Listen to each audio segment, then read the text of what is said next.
The wind in the Montana Territory didn't just blow, it attacked. It came down in wild white waves, screaming across the frozen land like it wanted to bury everything that dared to live. Olivia Rosemont fought to stay upright as the blizzard clawed at her thin coat and stung her skin like needles. She couldn't see the sky or the ground. The world had turned into a swirling wall of snow that tried to pull her under with every step. Her horse Patches stumbled again. She pulled hard on the reins, but the tired bay dropped to its knees and crashed into the drift. Olivia was thrown forward. The snow swallowed her whole. Cold fear shot through her body as she pushed herself up. She crawled to Patches, her hands shaking so badly she could barely touch him. His leg was twisted wrong. He wasn't getting up. "No, please no," she whispered. Her voice broke into the storm like a weak spark swallowed by darkness. Patches gave one last groan. Olivia pressed her forehead to his neck, letting the truth crush her. She was alone in one of the worst storms the territory had seen in years. Alone, with no direction, alone with the cold closing around her like a fist. She forced herself to stand. Every bone in her body hurt. Her breath froze in the air. Her boots sank deep into the snow. She had left Boston with the last of her parents, inheritance and a letter from a great uncle she never met. That letter had promised safety, a new beginning, redemption. Instead, she had found a nightmare that looked ready to swallow her alive. One step, another step, then another. Her mind drifted in and out as the bitter air numbed her lungs. She started to fall asleep on her feet, her thoughts sliding away like melting ice. Then she heard it. A deep thudding, slow, heavy, steady. Hoofbeats. A shape appeared through the white, big, dark, moving toward her with purpose. Her heart struggled to believe it wasn't a trick. The shape grew into a man on a massive black horse. Snow clung to his coat and hat. His shoulders looked carved from stone. He pulled the horse to a stop right in front of her. "You picked a bad day to die, ma'am," he said. His voice was low and rough, like gravel. Olivia blinked at him, her jaw frozen shut. He saw everything, the shaking, the soaked clothes, the fading strength, and moved without hesitation. He swung off the horse, lifted her chin, and checked her eyes. "Where's your horse?" he asked. She pointed back through the storm. "Fell," she managed to say. He didn't waste words. He grabbed a thick wool blanket from his saddle and wrapped it around her shoulders. The warmth hit her like fire. She gasped. "Can you ride?" he asked. She nodded, even though she wasn't sure. Her legs felt numb. Her hands didn't feel like hands anymore. "In front," he said as he mounted again. "Come on, hold tight." He reached down and pulled her up with surprising gentleness. She slid into the saddle in front of him, her back leaning into his chest. His arm came around her waist like iron, steady and strong. The heat from his body was overwhelming. "Name's Cole Barrett," he said against the howl of the wind. "My ranch is the only shelter for miles." She pressed her head back against him, too tired to hold it up. "Olivia Rosemont," she whispered. He stiffened. He didn't speak again. Only the sound of the horse pushing through the storm and the creak of cold leather filled the air. Olivia fought to stay awake, but the rhythm of his breathing and the dull warmth of his coat pulled her under. When she opened her eyes again, they were riding into a wide yard filled with buildings buried in snow. A large log house stood strong against the storm. Smoke rose from its chimney, light glowed through the windows. He lifted her off the horse and carried her inside.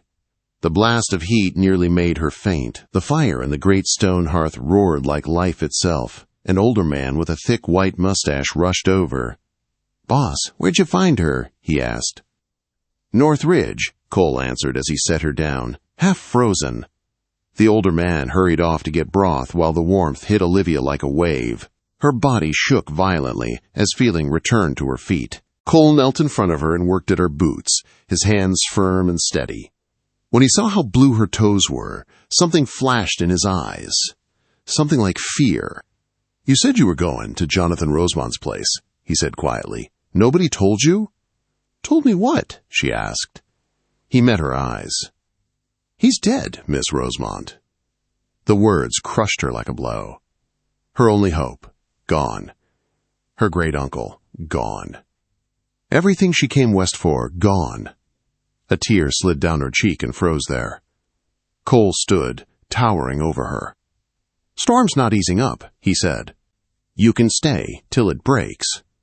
She nodded, not trusting her voice. As Gus brought her hot broth, Olivia clutched the mug with shaking hands.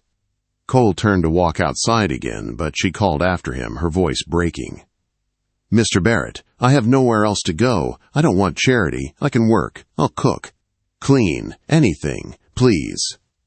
He stopped. His shoulders rose and fell as he breathed out slowly. This ain't a charity house, he said. Her heart dropped. But then he turned toward her. You can stay. Gus will find you a room and some dry clothes. She exhaled in pure relief. Later that night, wearing dry clothes that belonged to Cole's late wife, she stood in the doorway of the guest room with fear rising in her chest. She had never been this alone, never felt this lost. Her voice shook as she confessed, I've never shared a bed. I've never done anything like this. I'm scared. Cole froze. He stood slowly, his pale gray eyes locked on hers with an intensity that made her breath catch. Then he walked right up to her, stopping only inches away. His voice was low, final, certain. Then share mine forever. Olivia's breath caught in her chest. Cole Barrett's words felt like a blow and a lifeline at the same time. The fire crackled behind him, throwing warm light across his face, but his eyes were hard as steel. He wasn't teasing. He wasn't asking. He was stating something solid as the mountains outside. She opened her mouth, but nothing came out. Cole stepped back, letting the heat of the moment settle. I'm not talking about sharing a bed in that way, he said, his voice rough but steady. I'm talking about a roof, a name, a place where no man can claim you or take what's yours. She swallowed hard. Why would you offer that to me?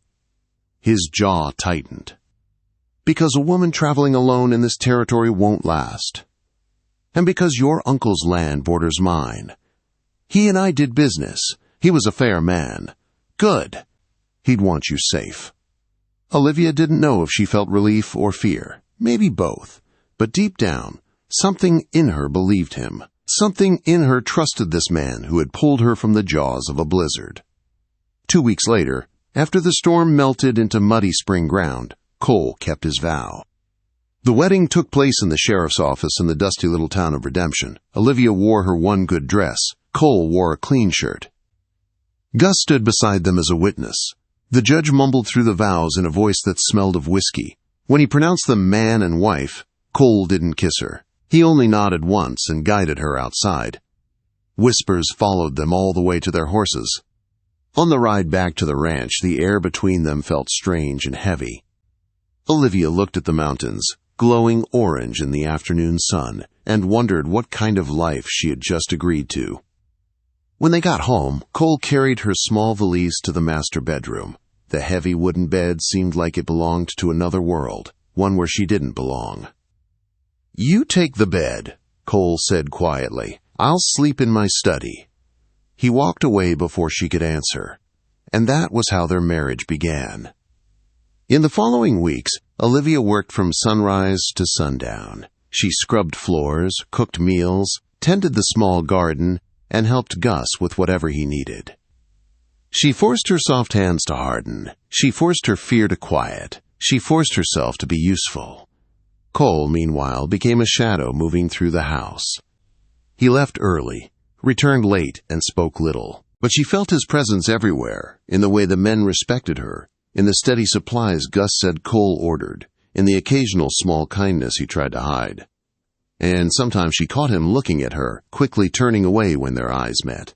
One late afternoon, Trouble arrived, wearing dirty boots and a cruel smile. Hank Dawson. He swaggered into the great room with 2 ranch hands behind him. He smelled like tobacco and trouble. Olivia felt the hair rise on the back of her neck. Well, now, Dawson said slowly, letting his gaze slide over her. "Barrett sure knows how to pick 'em." Before she could react, Cole stepped between them so fast she didn't see him move. His voice was low, dangerous. "The last time you looked at my wife like that, Dawson, you lost a tooth. Want to lose another?" Dawson backed up, but his glare promised the matter wasn't done. Cole didn't look at Olivia afterward. He only walked outside without another word.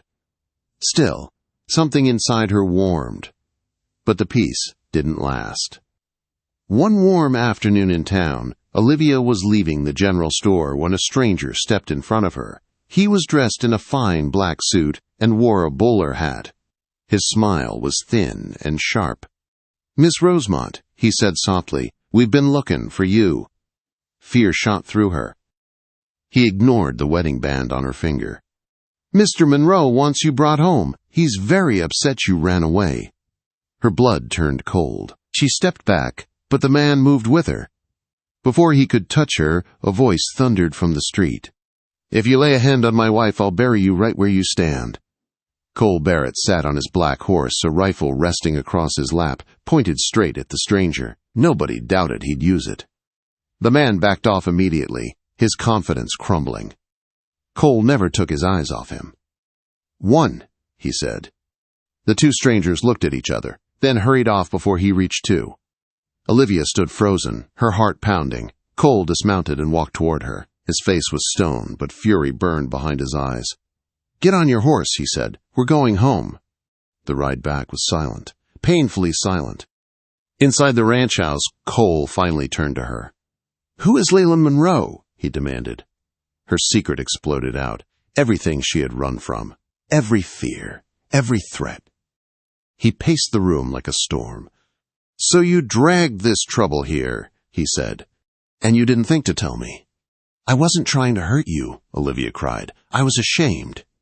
"You brought danger to my door," he snapped, "to my men, to this ranch, and you said nothing." The words cut deeper than the cold ever had. "Do you want me to leave?" she asked. He stopped walking.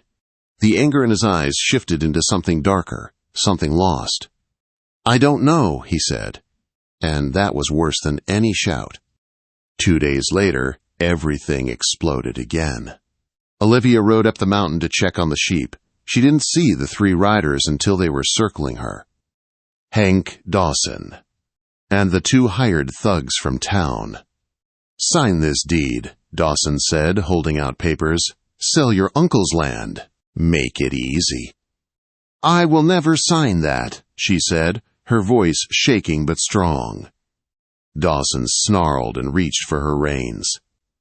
She spun her horse and fled down the narrow trail. They chased her, shouting. A pistol was raised. Then a rifle cracked. Dawson's hat flew off his head. Cole's voice boomed from the ridge. "The next bullet goes through your skull." The men fled. Cole scrambled down the rocks and rushed to Olivia. His hands grabbed her shoulders.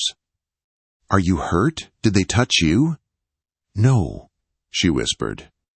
He pulled her against him, holding her like he had almost lost her. "Damn you," he breathed, his voice shaking. "Damn you for making me care this much." Something broke open between them, something deep, frightening, and real. This marriage wasn't convenient anymore. It was becoming everything. The valley felt different after that day. The air was sharp with danger, but something else lived beneath it. Something alive. Something new. Cole and Olivia moved around each other with a strange mix of fear and closeness, like 2 people standing on the edge of something that could save them or break them completely. But the danger didn't wait. 2 mornings later, a rider from town brought news that froze Olivia's blood. Leland Monroe had arrived in redemption. He didn't come quietly. He came with money, fine clothes, and a cruel smile. He came with men carrying rifles. He came with the confidence of someone who thought the world belonged to him. And he wasn't hiding why he was there. He wanted Olivia back. He wanted her land. And he wanted Cole Barrett crushed. Cole stood on the porch, staring toward the valley, jaw tight, shoulders squared like a man preparing for a war he didn't start but would finish. Gus came up beside him. "Dawson and Monroe were seen meeting in the saloon," he said. "Town's nervous. Those city boys ain't here for talk." Cole didn't answer. Olivia stepped outside, her hands trembling. She looked at Cole's back. He didn't turn to her. "You're not facing them alone," she said. "You shouldn't have to face this at all," he answered quietly. His voice wasn't angry this time. It was full of something heavier, fear. They barely slept that night. The next day, shadows spread across the valley like spilled ink. Dawson and Monroe began buying supplies, hiring drifters, spreading lies. Olivia's name was dragged through the streets. Cole's honor was questioned. And worst of all, their ranch was slowly being cut off, piece by piece.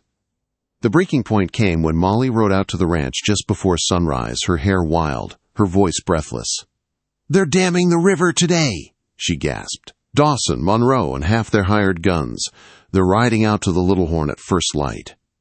Cole didn't hesitate. He grabbed his rifle. "Gus, round up the men." Olivia stepped forward. "What do we do?" Cole looked at her, really looked at her. Then he made a decision that changed everything. "We're ending this," he said. "All of it." Before dawn, Cole, Olivia, Gus, and the ranch hands rode into Redemption. Instead of going to the creek, they went straight to Sheriff Miller's office. The sheriff barely had time to light his lantern before Cole stepped inside. "You ready to arrest a rich man?" Cole asked. "Depends," Miller said. "You got proof?" Olivia stepped forward and placed a leather-bound ledger on the desk. "This is my father's account book," she said. Leland Monroe was stealing from him for years. He forged signatures, altered numbers. This shows everything. Miller's eyes widened as he flipped through the pages. "Fraud," he muttered. "Embezzlement. Interstate theft. This'll bring federal marshals." They didn't have long to celebrate. The office door burst open. Monroe's hired men, Mr. Jones and Mr. Peters, stormed in with guns drawn. The book, one barked. "Hand it over." Before the sheriff could react, Cole kicked the desk forward, slamming it into both men. Gus shoved the bar across the door. Bullets shattered the windows. Smoke filled the office as Cole fired back. When it was over, the two hired guns were on the floor, and Cole had a bullet wound in his arm. But the ledger, their only leverage, was safe. Miller grabbed his shotgun. "Let's go arrest Monroe." They rode to the Little Horn Creek just as Monroe and Dawson started building their illegal dam. The sound of axes and shouted orders filled the valley. Miller raised his voice. "Leland Monroe, you're under arrest for fraud, embezzlement, and attempted murder." Monroe spun around, shocked. His face turned gray. Dawson's confidence melted. Even his hired guns backed away. Seeing the situation collapse, Monroe went for his last, desperate move. He pulled a small derringer from his pocket and aimed it at Olivia. Cole didn't think. He fired before Monroe's finger even tightened. The derringer flew from Monroe's hand as he screamed, clutching his shattered wrist. Dawson disarmed himself and lifted both hands. "I ain't hanging for this fool," he muttered. The fight was over. The war ended, and the valley, for the first time in months, felt like it could breathe. When Cole walked toward Olivia, his arm bleeding, she ran to him. "You're hurt," she whispered. "Not as bad as I would have been if he got that shot off," he said, his voice rough but soft. "I wasn't going to let him take you." The sheriff and townspeople rounded up the criminals, but Olivia only saw Cole, strong, tired, wounded, and hers. A few weeks later, peace returned. The ranch healed. Dawson fled the territory. Monroe sat in a jail cell, awaiting a federal trial. And Cole Barrett returned to being the man who took care of everything but himself. One warm evening, with the sun melting behind the mountains, Cole found Olivia on the porch. "A wire came from Cheyenne," he said. "Your family's company in Boston. It's safe. The lawyers cleared your name. Everything's yours now. You could leave Montana if you wanted." Olivia looked out across the land she had nearly died to reach, the land where she had found purpose, safety, and him. "This is my home," she said softly. Cole swallowed hard. Relief washed over his face. He stepped closer. "I have something I need to say." She turned to him, heart pounding. "The day I found you in that storm, I didn't just happen upon you," he said. "I heard a Rosemont woman was coming west, and when that blizzard hit, I knew no one could survive it. I went out searching for you." She gasped. You came for me?" "I did," he said quietly. "Not out of honor, not out of duty. I did it because I didn't want another grave on this land. I did it because something in me pulled me toward you." Tears filled her eyes. "And my proposal," Cole continued, "it wasn't just to protect you. It was because after Mary died, this house felt dead. And when you came, it felt alive again." Olivia pressed her hand to her mouth, trying to steady her shaking breath. Cole took her hands in his. "I asked you once to share my life out of necessity," he said. "Now I'm asking for the right reasons." He stepped closer, eyes soft and full of hope. "Olivia Barrett, will you share my life, my heart, my bed as my true wife?" She reached up and touched his cheek. "I've never shared a bed," she whispered again. But this time her voice was warm, brave, certain. Cole smiled. "Then share mine forever." He pulled her into a kiss, a deep, strong, life-changing kiss that carried every vow spoken in fear and every promise made in the storm. The cold that once tried to kill her had led her to the man who would spend a lifetime keeping her warm. And in the heart of the Montana Territory, the rancher and the woman he found in a blizzard built a home stronger than steel and twice as fierce as the West itself.